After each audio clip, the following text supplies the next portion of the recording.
Okay guys, balik tayo dito sa tutorial. Okay, paano daw mag-pushback after mag-comment. Sa checker site to guys, mga temporary checkers to. Okay, so yung mga checkers, alam na nila to. Okay, so ganito lang naman kadali yan. Okay, so una, syempre mag-comment ka muna. So since ito ay parking, so palitan natin to, hindi to siya driveway, ito ay parking. Yan, comment ka lang dyan, parking. Tapos ito, meron tayong category na unpaved. Okay, or hindi sementadong parking. Depende to guys kahit saang project to applicable ha.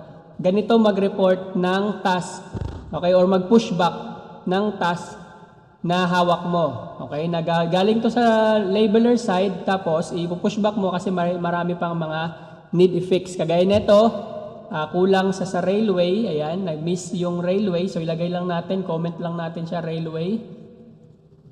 Ito, nakalagay dito, ano ba to? Planting strips. Ayan, so lagay lang natin planting strips.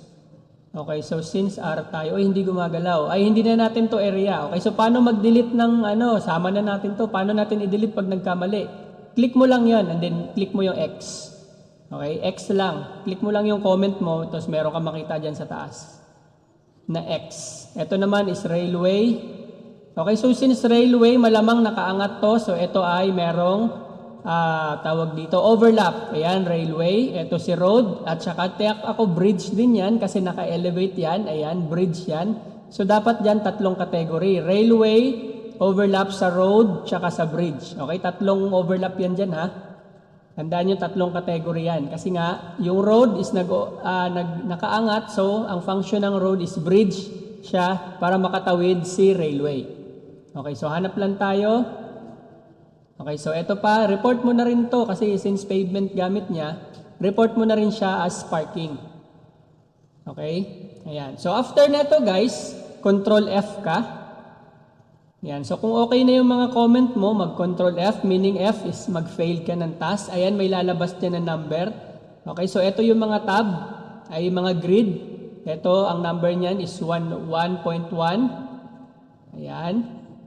So, yung 1.1, ito yun. Yan. So, yun yung mga number niya. 1.2.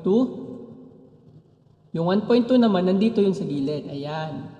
So, 2.2. Ayan. So, makikita nyo naman yan guys, nandyan yung mga number na nagre-represent netong mga box dito sa grid. Ayan siya. Okay, so kung saan ka nag-end dun sa chinek mo na grid, halimbawa, natapos ka sa 1.1, okay, yan yung mga mo, di ba? Yan yung mga chinek mo, yan yung mga comments mo kung saan siya nag-grid belong. Halimbawa, natapos mo yung sa 1.1, nandyan pa lang is marami ka ng comment. So, syempre, dito, pag control F mo, dito ka rin sa 1.1. Yan. Tapos, click mo yung okay. Yan. Yan. Ito yung 1.1. Dito ka ngayon mag-check. Kung nandyan ka nag-end mag-comment, ha? Halimbawa, dito ka nag-end mag-comment, syempre, ang i-click mo is 1.1. Depende kung saan ka nag-end.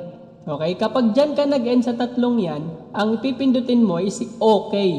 Okay, meron nakita dyan sa gilid, okay yung word. Ayan. Pero kung dito ka nag-end at natapos mo siya lahat, ang pipindutin mo guys is finish. Okay, once natapos mo siya, i-check lahat. Okay, i-click mo finish. Pero pag dito ka na hindi mo pa natapos, okay, kung saan ka nag-end, lalagay mo or i-click mo dyan yung number tapos okay. And then, submit. Ay, hindi na pala. Submit na yun. O, tama. Pag click mo ng okay, ay, halimbawa sa akin na finish ko siya i-check, click ko lang yung yes. And then, yun na yun. Okay, so nagets natin guys. Okay, salamat ulit ha. Subscribe lang kayo pagka may time kayo dyan. Salamat.